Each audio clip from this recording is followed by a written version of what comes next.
If you want a great career, you're going to have to create it. This is Forward Tilt by Praxis.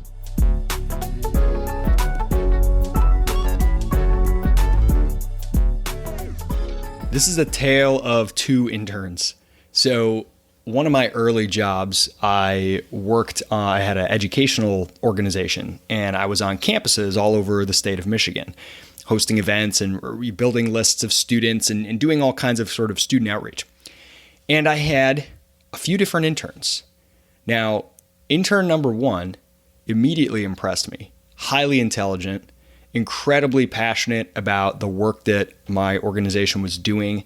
Well-spoken, good communicator, good enthusiasm. I liked him right away. He won me over. And because of that, I gave him a really long leash. I think I was willing to overlook some things, or maybe I was blinded to some things because I liked him and he just stood out as so smart. But it didn't last. It couldn't have, because he didn't get shit done. So one particular example, it was the end of the semester and we had run a contest where the winner, I don't remember what they were like, going to submit a blog post or an article, and the winner would get a free signed book, I believe it was. And I had a box of these books to go to like the top 5 people. And the intern and I lived in different cities. I was traveling all over the state and we would meet up at different places. And so we were together in the same city. And I said, here's this box of books and it has the names of each student on them at this campus that's pretty near where he lived. And he said, oh, I'll take it. I'll deliver it to them. I said, great. As long as you could do it this week before the semester ends, that'd be great, because then they're all going to disperse. He said, awesome, no problem. I didn't think about it anymore. At the end of the summer, so this would have been 3 months after that, when the intern was done and he was going to go back to school, I came to the office where we had met mutually and exchanged those books, and came to the desk that he used to work at. And I saw that the box of books was still there. They had never been delivered. Not only not at the beginning of the semester, but not at any point over that 3-month period. And he never said anything to me about it. Now, I could see his calculus. He gets really busy, things get bogged down. It's not that important of a thing. At the end of the day, some college students who wrote a blog post not getting a signed book, it's not going to end the world. It's not, make or break. Yes, it makes our organization look bad and look flaky to those few students who knew about it. Not the end of the world, though. That is not an untrue rationalization that he probably had. But I think what that overlooks, because it's not just about the damage to the organization or the customers that are harmed. Those things matter. Those matter a lot. But he overlooked the damage he did to himself.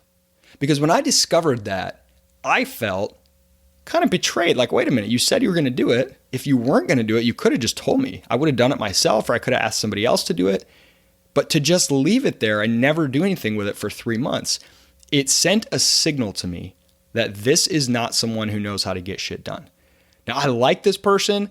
I stayed in touch with them for years. I really enjoy their company, their insight. Smart, talented guy. But I would never recommend him for a job.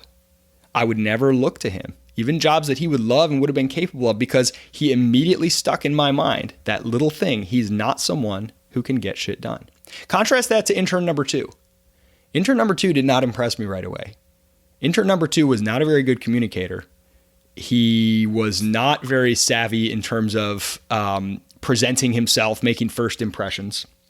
He was smart, but just didn't come off as really polished.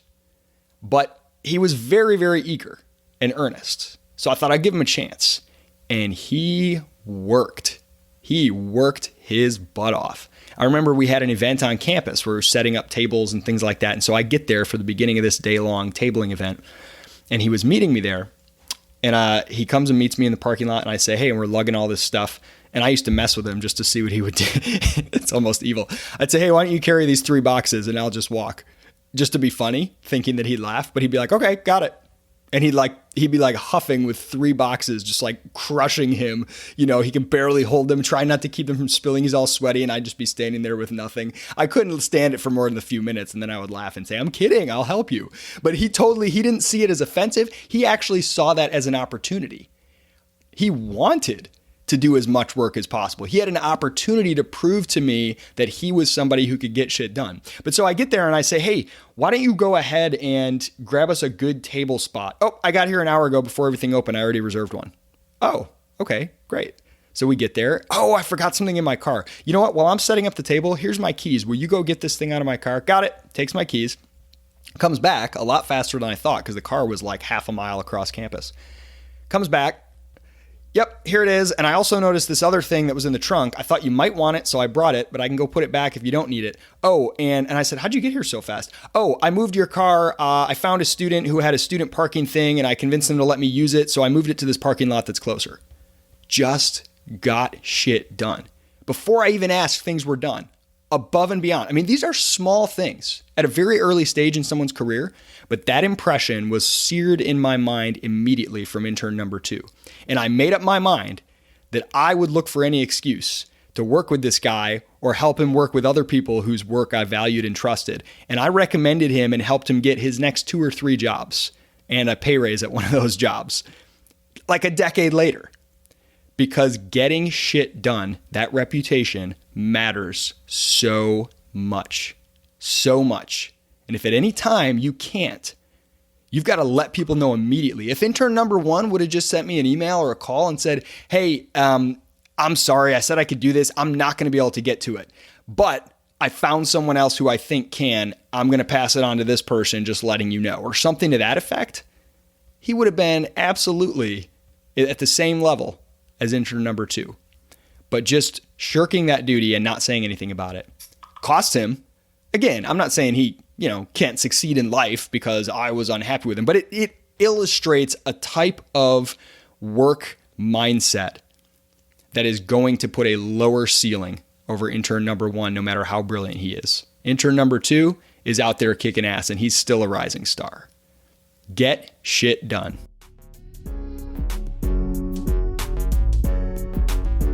Want more Forward Tilt? Go to discoverpraxis.com/forward tilt to get a free ebook and every episode delivered to your inbox.